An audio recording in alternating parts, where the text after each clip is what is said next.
Nabalitaan niyo po ba? Ay, hindi. Eto muna, kay Senator Ping Lacson na muna tayo. Ako, humahanga talaga ako dito sa dalawa na 'to, kay Tito Soto at kay Senator Ping Lacson. O ngayon may hamon sa inyo, ang bagong senador na si Ping Lacson, no? O, 18 senador, no, na bumoto para ibalik sa Kongreso yung impeachment, no, at tanungin kung nasa konstitusyon ang kanilang desisyon o ang kanilang ginawa doon sa impeachment. Chis Escudero, isa ka din. Hinahamon ka nito. Oh, hinahamon kayo. Oh, mga Duterte na mga senador, may hamon sa inyo. Si Senator Ping Lacson. Ano daw ho yun?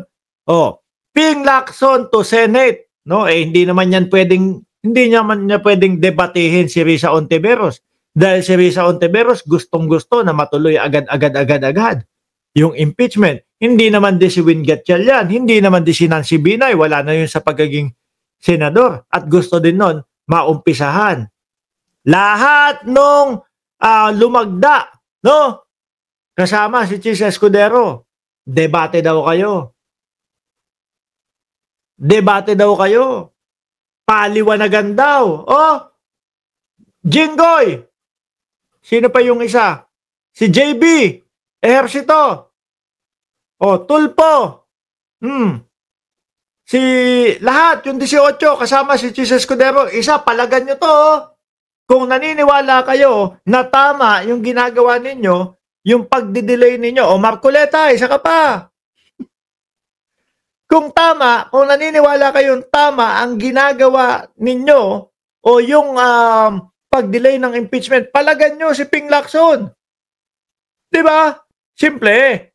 Oh. Tingin ko kahit magsama-sama kayo 19 kayo Isa lang ang itatanong sa inyo ni Ping Lacson. Forthwith. Sige nga, paliwanag nyo sa akin. Sasabihin ni Senator Ping, sige nga, paliwanag nyo sa akin. Bakit hindi nasusunod yung shall forthwith dyan? Oh. Sige nga, paliwanag nyo. Ganun lang ho. Tigil na yung mga yan. No? Wala nang maisasagot yan.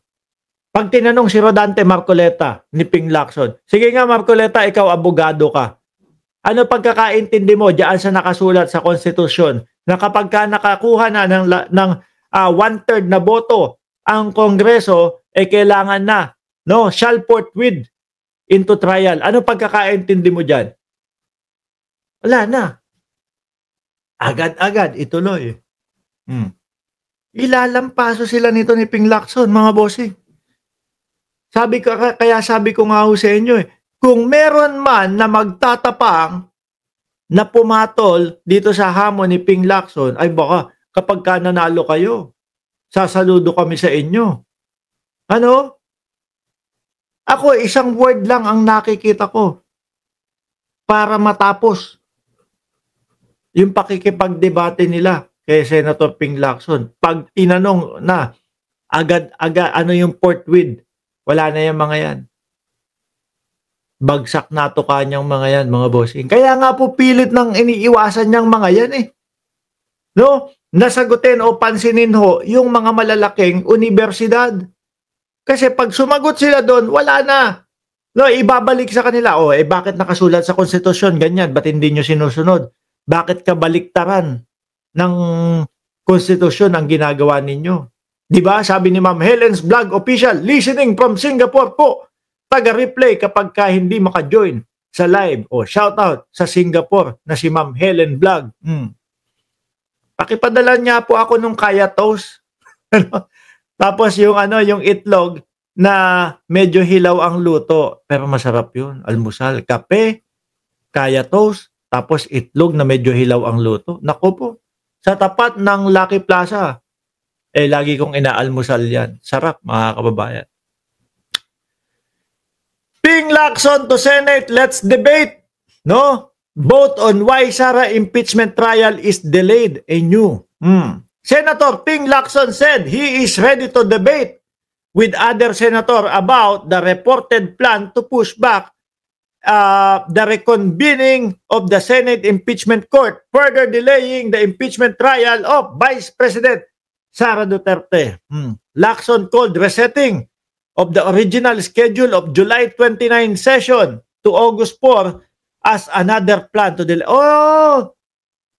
So, 11, tapos inilagay nila July 29 naman daw. Tapos, eto na, ginawa naman July 4. Tapos, bago mag-July 4, baka may mga naisip na tong mga dahilan para ilipat na naman ng ibang petsa. Palagay ko ho, mga kababayan, may mga inisip na yan na ibang petsa.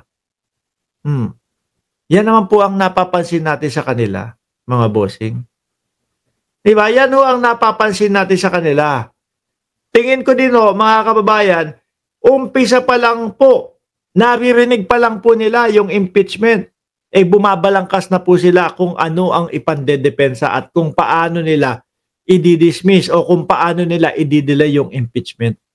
Sabi ni Jorge Edralin, wala na, 2028 na daw, Prof. Mark. Ay, Diyos ko po. Sipag mo pala, Mark. Ilang bansa na pala palipat-lipat ka nag-work? Sa Singapore, 7 taon ako dun. No? Natira ako sa Yishun, natira ako sa Orchard. Sa Orchard, hindi ako natira doon. Pero yun yung sentro ng trabaho ko, Orchard. Hindi sa Orchard Towers, ha? Sa Orchard lang, Natira ako ng Yishun, natira ako ng Sembawang ba natira ako? Yan yung mga lugar doon sa Singapore. Natira ako ng Yishun. Saan pa ba? Yung pinakaunang salta ko dyan. Saan ba? Nakalimutan ko na. Hindi, pinakaunang salta ko ang Mokyo. Hindi, ang Mokyo. Pangalawang bahay ko na yon, ang Mokyo. Yan. Anyway, mga kababayan. Mga senador, patulan nyo na to kung alam nyo na tama kayo. Pagka walang pumatol dito, ibig sabihin, wala. Alam nyong mali yung ipinaglalaban nyo. Di ba? Kasi mga kababayan, kung alam nila na talagang tama yung kanilang mga ikinikilos at ginagalaw, lalabanan nila tong si Senator Ping Lacson. Pero kung walang papatol dito, ibig sabihin, alam nyo sa utak nyo, mali yung ginagawa nyo. Na pag-dismiss, na pag-antala o pag-delay dyan sa impeachment na yan. Sabi ni Ma'am Neng Gigi, lalo na para sa anak mo, libre edukasyon at healthcare sa inyo. Naku po, sarap naman dyan sa Canada. Dito sa club, mga kababayan, lalo na kapag international school. $20,000 kada taon. Magkano po yun? Lagpas 1,000,000 per month. Per year, mga kababayan. Sana all, Canada, Pero okay naman po kasi, nandito lahat, buong pamilya namin. Alisin ko na ho ito, mga bossing. Ulitin ko, Marcoleta. Ikaw, lawyer ka. Patulan mo to kung alam mo talagang kaya mo na ipaglaban yung ginagawa ninyo. No? Sino pa lawyer to? Batorni! Ikaw, patulan mo ito. Kung talagang alam nyo na tama yung ginagawa ninyo. Kung alam nyo na tama yung lugar ng pag-delay ninyo sa impeachment. Sino pa attorney dyan? Si Cheese, miski si Cheese, Senate President, kasama ka dyan sa hamon na yan. No? Ipakita mo sa mamamayang Pilipino na tama yung ginagawa niyong pag-delay. Di ba? Dahil ito, si Ping Lacson, lulusawin ho yung mga yan, mga bossing. No? Sa isang word lang, ipaliwanag mo sa akin kung ano ang ibig sabihin ng nakasulat sa konstitusyon na shall forthwith.